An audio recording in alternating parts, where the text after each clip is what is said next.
Kisah inspiratif bersama Hanif Al-Qadri. Cinta yang terabaikan.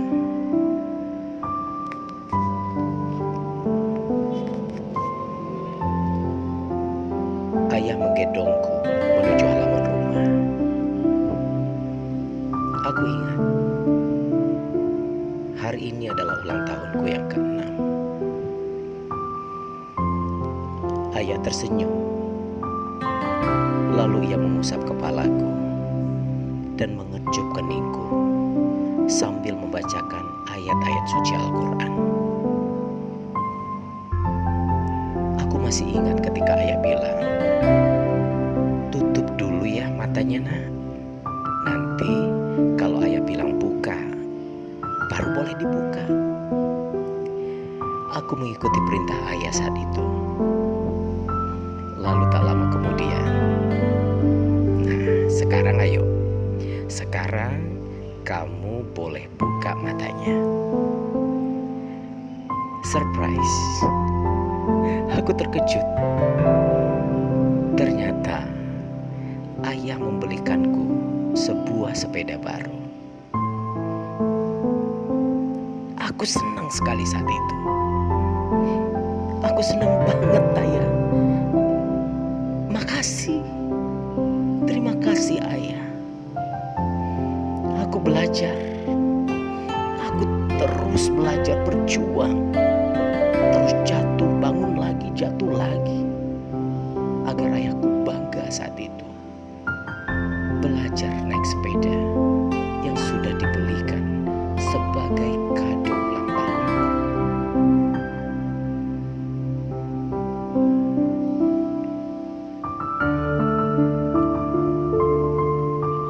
Pak, itu awas ya, adik jatuh tuh. Mama meneriaki ayah. Tapi ayah terus saja mendorongku, memberikan aku semangat. Ayo sayang, terus nak. Terus bangun lagi. Berjuang, bangun. Biar gak jatuh lagi, ayo. Kamu harus terus semangat. Ayah yakin kamu sebentar lagi pasti bisa. Aku mengikuti kata-kata ayah. Aku terus bangkit, jatuh, bangkit lagi. Sampai akhirnya aku bisa. Aku bisa bermain sepeda sendiri. Dan aku begitu senang sekali saat itu. Aku melihat ayah tersenyum bangga. Sedangkan ibu senang, tapi ia tampak khawatir padaku. Itu 10 tahun yang lalu. Sekarang umurku sudah 16 tahun. Saat aku lelah, baru pulang sekolah, ayah memanggilku. "Nah, ayo kita makan dulu." Aku merengut dan berkata, "Males ayah, nanti aja. Nanti aku belum lapar." Nadaku sedikit membentak saat itu. Malam harinya, saat aku sedang makan, aku berkata kepada ayah, "Ya, sebentar lagi aku ulang tahun loh. Aku mau minta uang untuk traktir teman-teman. Boleh kan ya?" Ayah menoleh sejenak. Lalu ia tersenyum tulus sekali. "Iya sayang, nanti ayah berikan." Aku terbangun tengah malam. Aku mencari air untuk diminum. Kakiku tertatih-tatih berjalan sempoyongan. Karena jelas saat itu aku mengantuk. Kakiku melangkah melewati kamar ayah dan mama. Sekilas aku melihat ayahku sedang melaksanakan sholat tahajud. Aku terus saja berjalan ke dapur. Selesai minum, aku kembali melewati kamar ayah. Kudengar samar-samar isak tangis dari dalam kamar. Kuintip ayahku sedang berdoa dari sela-sela pintu yang terbuka. Ya Allah, ya Rabb, berilah keluarga hamba rezekimu yang cukup untuk memenuhi kebutuhan hidup kami. Ringankanlah beban hidup hamba. Jaga keluarga hamba dari syaitan yang terkutuk. Suara itu perlahan-lahan menghilang, berganti jadi tangis. Aku tidak tahu pasti apa yang membuat ayah menangis. Aku ingin bertanya, tapi saat itu kantukku tidak terkalahkan. Akhirnya, aku melenggang pergi menuju kamarku kembali. Pagi-pagi sekali, ayah sudah bergegas pergi ke kantornya. Mama membuatkan sarapan, dan aku pun pergi mandi. Saat hendak berangkat sekolah, aku bertanya pada mama, "Ma, ayah mana?" Mama menatapku sekilas, lalu berkata sambil merapikan meja makan, "Udah pergi ke kantor tuh?" "Oh," jawabku singkat. "Aku berangkat sekolah dulu ya, Ma. Assalamualaikum." Mamaku menjawab dengan singkat pula, "Waalaikumsalam." Jam dinding kelasku menunjukkan pukul 12.45. Masih 1,5 jam lagi, aku baru bisa pulang. Melia Putri, jangan bengong mulu dong. Ersa sahabatku seketika menyadarkan aku dari lampunya. Cie, tahu deh yang bentar lagi ulang tahun. Aku baru teringat. Ulang tahunku sebentar lagi, beberapa hari lagi. Aku mulai menulis di secari kertas apa-apa saja yang akan aku beli, siapa saja nanti yang aku traktir, dan berapa budget yang harus aku sediakan untuk membeli itu semua. Selesai sholat maghrib, aku melangkah menuju ruang keluarga. Tapi aku melihat mama menangis, melangkah terburu-buru ke arah kamar. Astagfirullahaladzim. Ayah terduduk di kursi sambil menangis. Aku ingin menghampiri ayah, tapi ayah bangkrut, nak. Ayah sudah gak kerja lagi.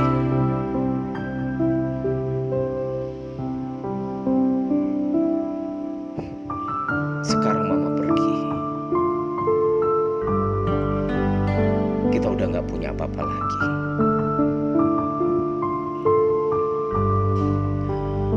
Aku terdiam, terhenyak sesaat. Astagfirullah. Aku terbirit ke kamar. Azan Isya berkumandang. Aku bergegas mengambil wudhu dan kemudian melaksanakan sholat Isya. Selesai sholat, sadarku sejak tadi, air mataku terus mengalir. Ya Allah, di hari ulang tahunku yang ke-17 nanti, ulang tahun tanpa mama di sampingku, ulang tahun sederhana yang mungkin tidak ada satupun yang spesial. Ya Allah, ringankan beban keluargaku, kembalikan mama, kembalikan pula pekerjaan ayah. Aku terhanyut dalam doaku, dan aku tertidur lelap hingga keesokan harinya.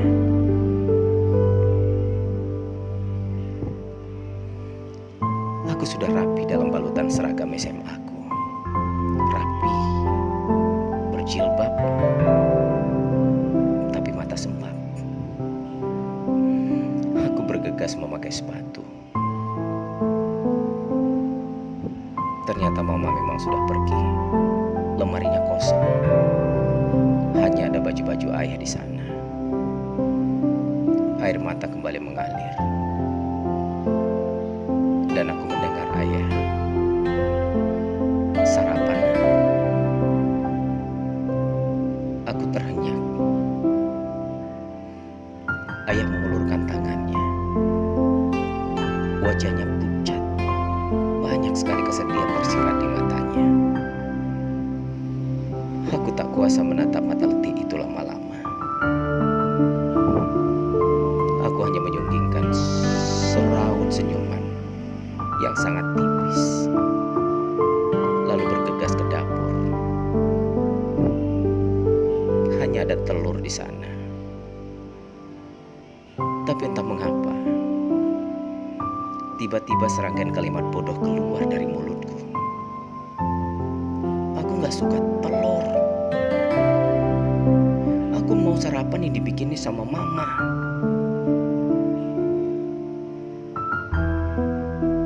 Lalu tanpa berpikir,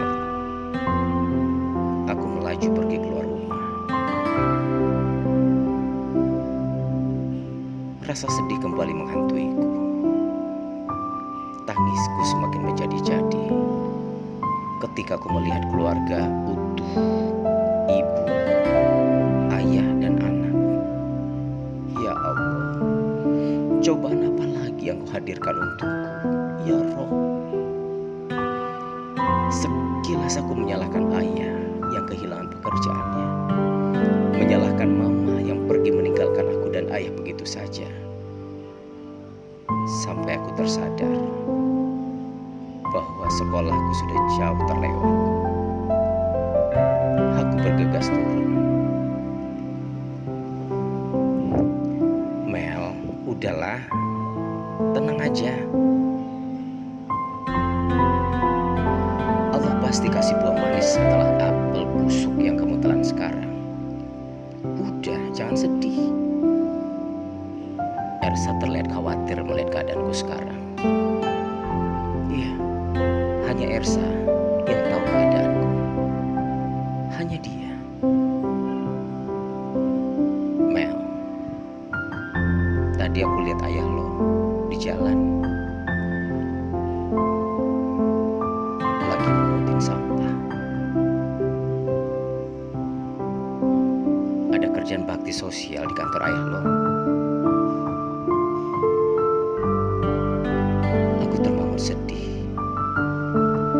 Ersa mengelus-ngelus pundakku. Iya, ada bakti sosial di kantor ayahnya. Loh, tapi kok Melani nangis sih, Sa?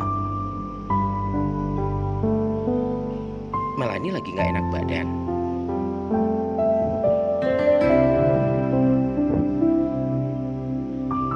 Hari berganti hari. Ulang tahunku semakin dekat. Tinggal 5 hari lagi. Keadaan sekarang semakin membuatku terpuruk. Ayah sekarang hanya jadi tukang ojek. Bahkan terkadang ia memungut sampah. Waktu semakin membuatku menyalahkan ayah. Entah apapun alasannya. Untuk beli beras pun aku sudah susah. Apalagi untuk membeli kue ulang tahunku nanti. Ditambah pindahnya Ersa dari sekolahku karena keluarganya pindah. Keterpurukanku terkadang membuatku menjadi manusia paling tidak bersyukur.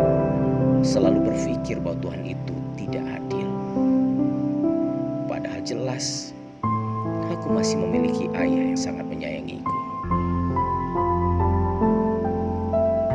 Mel, assalamualaikum Mel.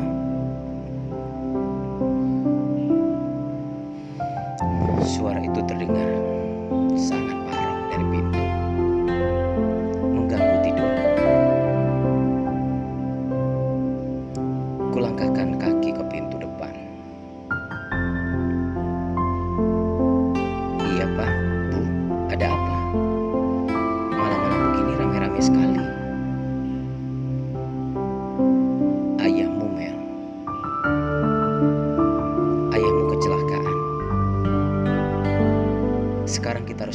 rumah sakit teratai merah. Tanpa berkata apa-apa lagi, aku langsung bergegas berlari secepatnya.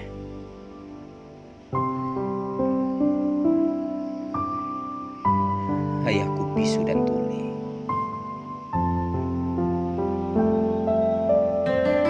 Setiap hari aku menemukan tulisan itu pada bangku, meja, papan tulis buku-buku pelajaranku. Bahkan tak jarang, orang-orang jahat menuliskan serangkaian kalimat itu, lalu menempelkannya di buku. Aku muak, aku lelah. Aku ingin ayah yang lebih baik dari ini, ayah yang tidak bisu dan tuli karena kecelakaan itu. Iya, aku menginginkan ayah-ayah normal seperti ayah yang lain. Ayah yang bisa mendengarkan harapan dan ketakutanku, ayah yang bisa bicara dan mengerti aku. Berharap lebih pun aku percuma,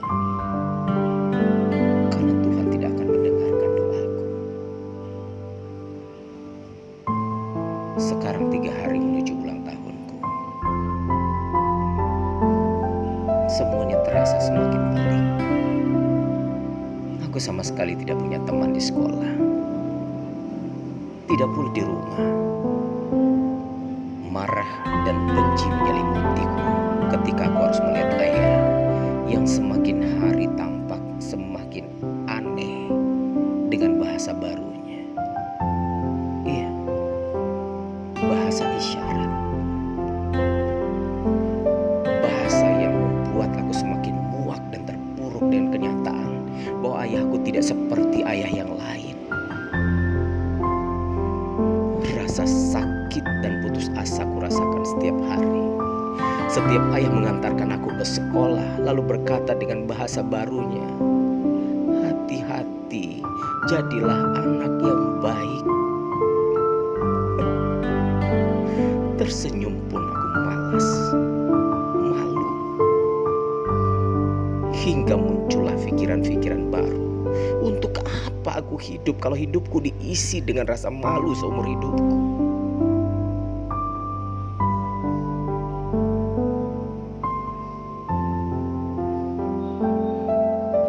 Tiba-tiba,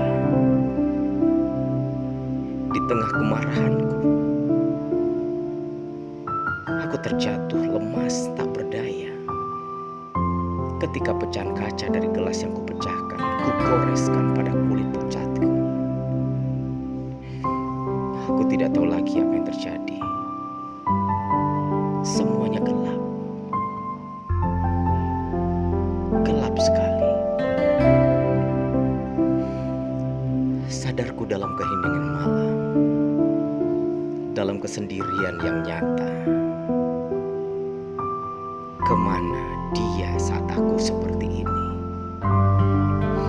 Aku menyesali ayah yang tidak ada di sampingku saat ini. Tapi di mana aku? Apakah aku masih berada di tempat yang sama? Di tempat saat aku terjatuh tadi? Sorot lampu saratkan semua tanda tanya yang terngiang-ngiang di benakku tadi. Ya, ini rumah sakit, bisikku dalam hati. Seorang dokter menghampiriku, lalu membuka benda yang membuat leherku tidak bisa bergerak. Setelah dibuka, aku menoleh ke samping kananku. Itu ayahku, terbujur kaku di atas ranjang di samping ranjangku. Ku genggam tangannya sambil menangis. Dingin, seperti mayat. Lalu dokter berkata kepadaku,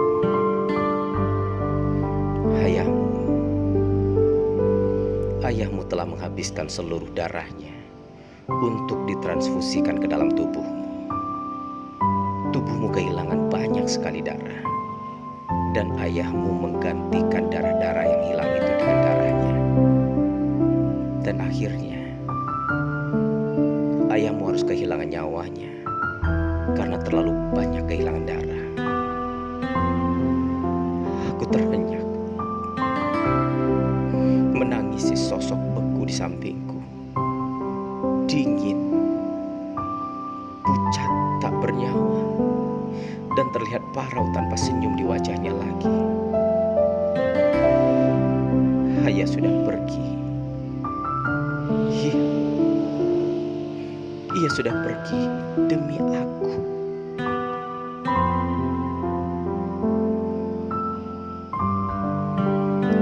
Aku dipulangkan ke rumah 3 hari setelah kematian ayah. Sebenarnya aku dipaksa tinggal bersama sanak saudaraku, tapi aku enggan. Aku ingin mengenang momen-momen indah bersama ayah dulu di rumah. Kakiku lengah, terbungkai jatuh ke tanah tempat dulu ayah memperlihatkan hadiah ulang tahunku yang ke-6. Sebuah sepeda baru. Namun kupaksakan terus berjalan. Kakiku melangkah ke arah dapur, di mana aku dulu duduk tertawa melihat ayah yang makannya 2 piring sekaligus. Dan aku melihat sesuatu di atas meja, sesuatu yang terlihat menjijikan, sesuatu yang berbau basi. Itulah kue ulang tahun bertuliskan krim merah muda. Happy birthday sayang.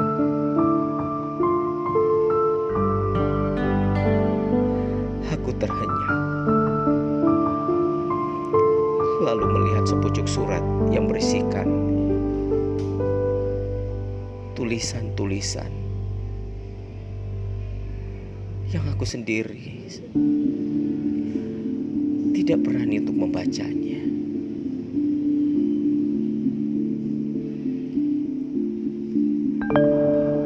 Untuk Melia, anak ayah tersayang. Maafkan ayah, telah membuat kamu malu selama ini. Ayah bisu,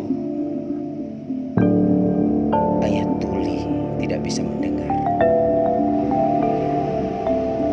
Dan ayah tidak seperti ayah-ayah yang lain, yang normal, yang bisa mengerti keadaan, cerita, dan harapan anak-anaknya. Tapi Mel, ayah akan selalu berusaha menjadi ayah yang terbaik untukmu. Bahkan ayah paksakan berteriak, walau ayah tidak bisa, karena memang tidak ada suara yang keluar dari pita suara ini.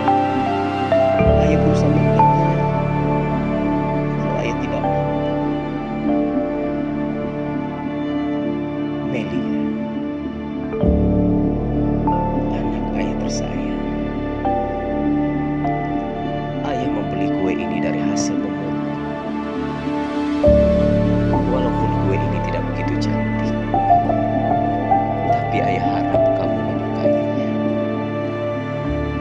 Jangan lihat ayah yang bisu dan tuli ini, tapi lihatlah ayah sebagai ayah yang selalu sayang kepadamu. Ayah yang cintaimu lebih dari apapun. Selamat ulang tahun anakku sayang.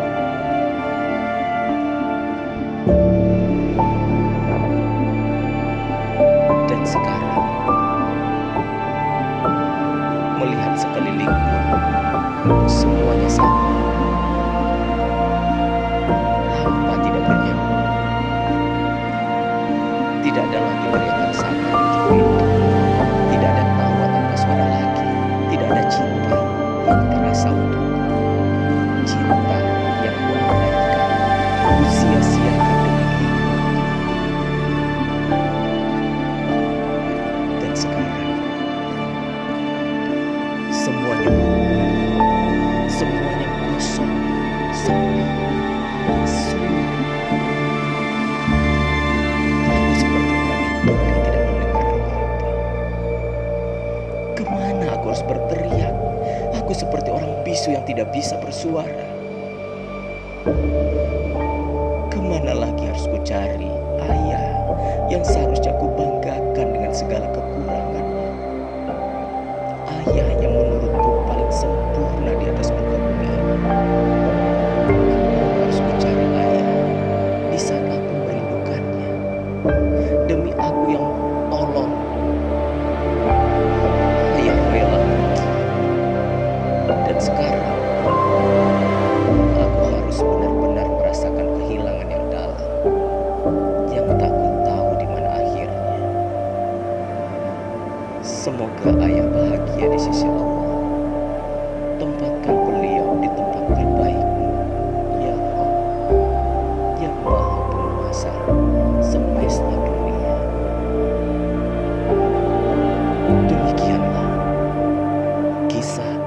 Inspiratif hari ini bersama Hanif Al-Qadri.